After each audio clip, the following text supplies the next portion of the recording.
પહેલા મહેફિલ માણી, બાદમાં ધડાધડ ફાયરિંગ કર્યું, આખા વિસ્તારને બાનમાં લેવાનો પ્રયાસ કર્યો આ સામાજિક તત્વોએ। ઘટના વડોદરાની છે। પોલીસે કેવી કાર્યવાહી કરી, જુઓ અહેવાલ।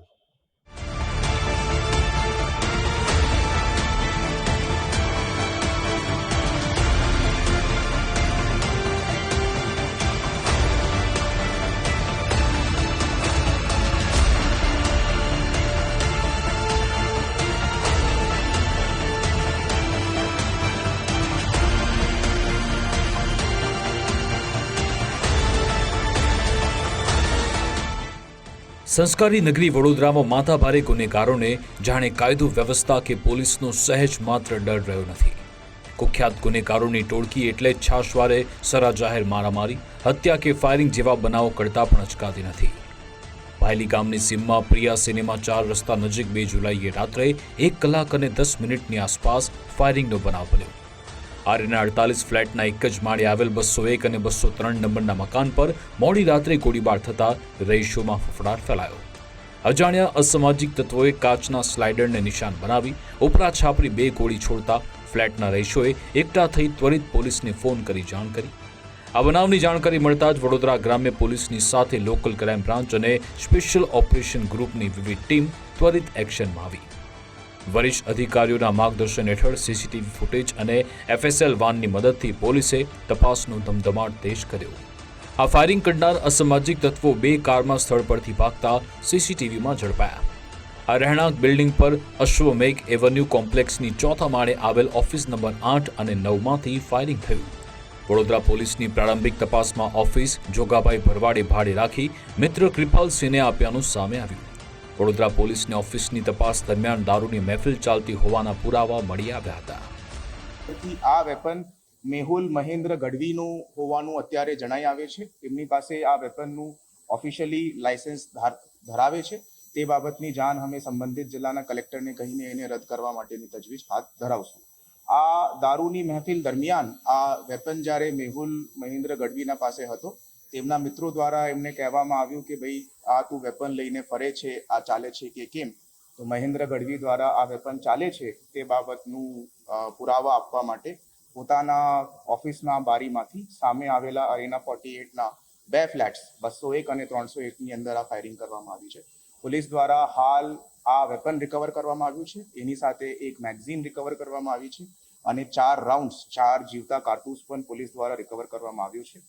તમામ આરોપીઓની ધરપકડ થઈ ગઈ છે અને આના સંબંધિત બીજો દારૂનો મહેફિલનો કેસ પણ પોલીસ દ્વારા રજીસ્ટર કરવામાં આવ્યો છે। અને વડોદરા પોલીસે 48 કલાકની અંદર જ ફાયરિંગના ગુનામાં સામેલ 6 આરોપીને ઝડપી લીધા, જેમાં વડોદરાના ગોત્રી વિસ્તારનો શક્તિસિંહ વનરાજસિંહ રાણા, અમદાવાદ ગ્રામ્યનો મેહુલ મહેન્દ્રભાઈ ગઢવી ઝડપાઈ ગયા, તો કારેલીબાગમાં રહેતો સંજય રમેશચંદ્ર દવે પકડાયો।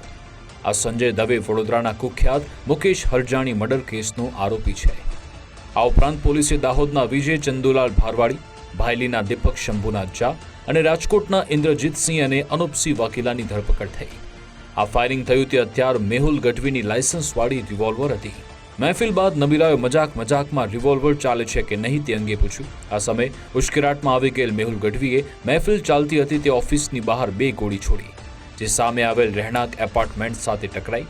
સદનસીબે મોડી રાત હોવાથી કોઈ ઈજાગ્રસ્ત ન થયું। વડોદરા પોલીસે ઘટના સ્થળેથી રિવોલ્વર અને 4 જીવતા કારતૂસની સાથે ગુનેગારો ફાયરિંગ બાદ ભાગ્યા તે કાર જપ્ત કરી। આ કેસમાં પોલીસે પ્રોહિબિશન અને આર્મ્સ એક્ટ હેઠળ 2 અલગ-અલગ ગુના દાખલ કર્યા। બીજી બાજુ મેહુલ ગઢવીનું હથિયાર લાયસન્સ રદ કરવાની કાર્યવાહી શરૂ કરી। વડોદરા ગ્રામ્યના પોલીસ વડા સુશીલ અગ્રવાલે જણાવ્યું કે આરોપીઓ સામે તપાસ કર્યા બાદ જરૂર જણાશે તો ગુજસી ટોક હેઠળ ગુનો દાખલ કરાશે। મેહુલ ગઢવી છે તે મૂળ રહેવાસી અમદાવાદનું છે અને બાકી બધા મોટા ભાગના આરોપીઓ જો છે તે વડોદરા સિટીના રહેવાસી છે। એ અત્યારે ચાલુ છે, જેની અંદર શક્તિસિંહ વાઘેલ રાણા ઉપર 2 ઓફેન્સીસ છે, સંજયસિંહ રામચંદ્ર દવે ઉપર બીજા 15 ઓફેન્સીસ છે અને બાકીની હિસ્ટ્રી નિકાલવાનું કાર્યવાહી હાલ ચાલુ છે। હા, અત્યારે જો મળતી માહિતી મુજબ સંજય દવે ઉપર એક મર્ડરનો ગુનો રજીસ્ટર્ડ છે, તો આ એ જ સંજય જો ઓફિસ છે તે મૂળ ભાડુઆત જોગાભાઈ ભરવાડના નામે હતું। એમને એમના મિત્ર કૃપાલસિંહને આપેલું હતું અને આ જો આરોપી છે શક્તિસિંહ રાણા, તે કૃપાલસિંહના મિત્ર તરીકે તે જગ્યાનો ઇસ્તેમાલ કરતો હતો.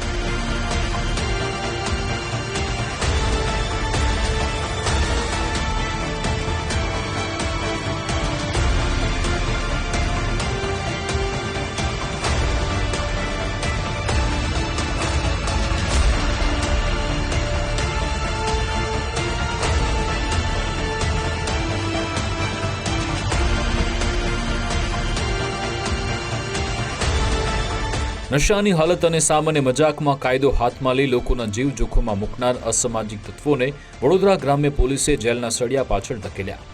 આ કેસમાં ઝડપાયેલા સંજય રમેશચંદ્ર દવે વિરુદ્ધ મર્ડર સહિતના 15 જેટલા ગંભીર ગુના દાખલ થયેલા છે. દારૂની મહેફિલ અને ફાયરિંગ કરનાર તમામ 6 આરોપી એકબીજાની સાથે લાંબા સમયથી પરિચિત હતા. વડોદરા પોલીસે ગણતરીના કલાકોમાં તમામ આરોપીને પકડી જેલ ભેગા કરતા સ્થાનિકોએ રાહતનો શ્વાસ લીધો છે. અલ્પેશ સુથાર, ગુજરાત ફર્સ્ટ, વડોદરા.